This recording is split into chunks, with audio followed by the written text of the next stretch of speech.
नमस्कार। आइए सुनते हैं प्रेमचंद जी द्वारा लिखी कहानी पूस की रात। हल्कू ने आकर पत्नी मुन्नी से कहा, सहना आया है, लाओ जो रुपए रखे हैं उसे दे दूं, किसी तरह गला तो छूटे। मुन्नी झाड़ू लगा रही थी, पीछे मुड़कर बोली, 3 ही तो रुपए हैं, दे दोगे तो कंबल कहाँ से आएगा। माँ पूस की रात हार में कैसे कटेगी। उससे कह दो फसल पर दे देंगे, अभी नहीं है। हल्कू सोच में पड़ गया। मुन्नी की बात भी सही है, कंबल के बिना ठंड कैसे कटेगी। लेकिन वह अड़ियल सहना तो जानता था, वह पैसे लिए बिना जाएगा नहीं। फिलहाल इस बला से तो पीछा छूटे।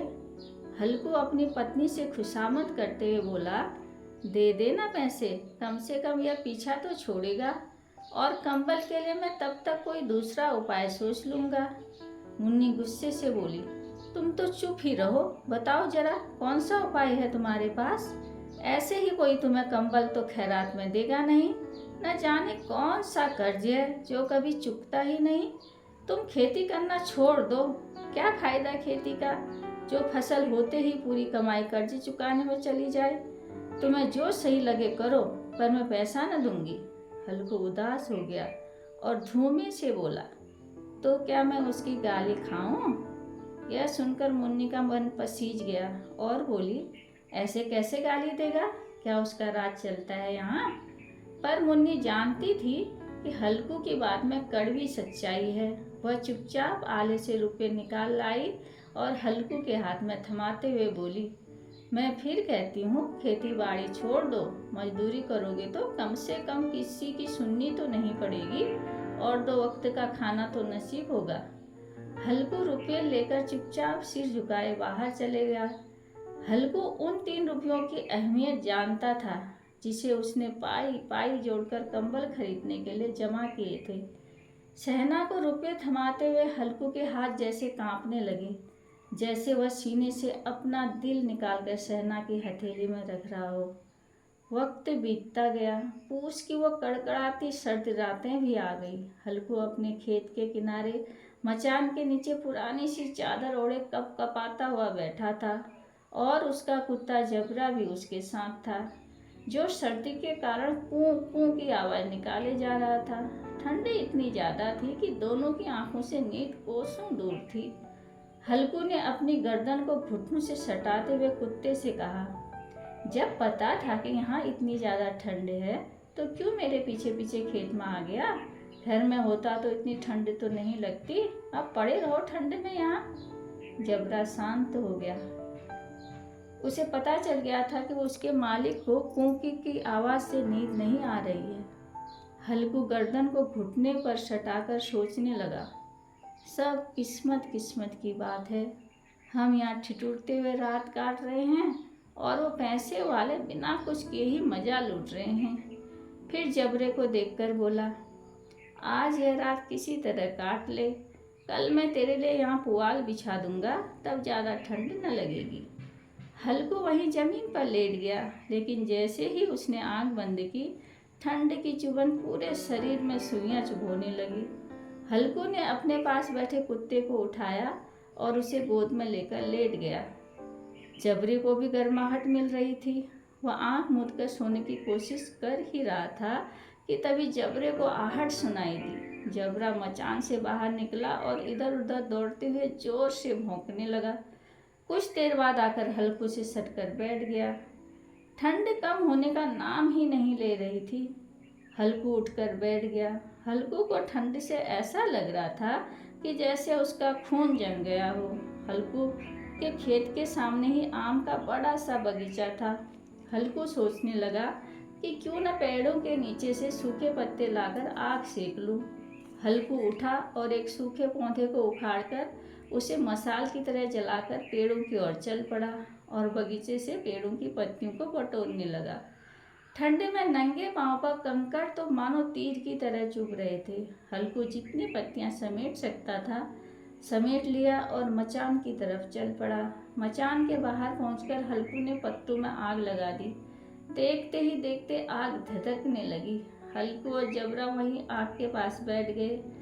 हल्कू आग में कभी अपने हाथ सेकता, तो कभी पाँव, तो कभी आग की ओर पीठ करके बैठ जाता। मगर कुछ समय बाद आग की लपटें जैसे कहीं गुम हो गई और पत्तियों का ढेर सिमटकर राख में बदल गया। हल्कू राख की थोड़ी सी गर्माहट में वहीं चादर ओढ़े दुबक कर बैठा हुआ था। जैसे जैसे रात बढ़ती जा रही थी, ठंड उसे और जकड़ने लगी। कुछ देर के बाद हल्कू वहीं राख के ढेर के पास लेट गया। हल्कू को नींद आने ही वाली थी कि जबरा खेत की ओर भागते हुए जोर जोर से भौंकने लगा। हल्कू के कानों में भी कुछ आवाजें आ रही थी, जैसे जानवरों का बड़ा सा झुंड खेतों में घुस आया हो और उसकी फसल चर रहा हो। हल्कू आंखें मूंदे सोचने लगा, जबरे के होते हुए कोई जानवर खेतों में कैसे घुस सकता है? जरूर मुझे कोई धोखा हो रहा है। अब खेत में चरने की आहट ज्यादा तेज हो गई। अपने आलस को झकझोरते हुए हल्कू आधे मन से उठकर बैठ गया। इस कपकपाती ठंड में उठकर खेत में जाकर जानवरों को भगाना उसे बहुत मुश्किल लग रहा था। हल्कू वहीं बैठे बैठे जबरों को आवाज देने लगा। आवाज सुनकर जबरा और भी जोर से भौंकने लगा। खेतों में नीलगाय का झुंड घुस आया था, जो तैयार फसल को तहस नहस किए जा रहा था। इस बार हल्कू पक्का इरादा करके उठा और चादर को लपेटकर खेत की ओर जाने के लिए कदम बढ़ाने लगा। हल्कू कुछ कदम ही चला था कि अचानक तेज हवा के झोंके ने उसके कदम रोक दिए। ऐसा लगा जैसे किसी ने सैकड़ों चुहियां उसके शरीर में चुभो दी हों और उसका पूरा शरीर अकड़ गया हो। हल्कू दौड़ता हुआ राख के ढेर के पास लौट आया।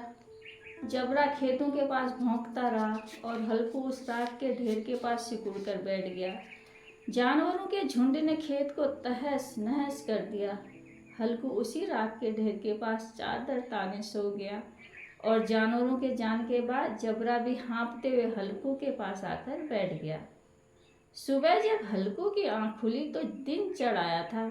सामने बैठी मुन्नी उसे गुस्से से घूरते हुए जोर जोर से कह रही थी, दिन भर सोए रहोगे क्या?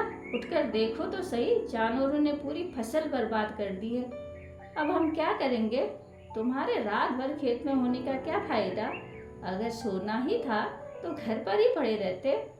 हल्कू जानता था कि मुन्नी ऐसे चुप न होगी।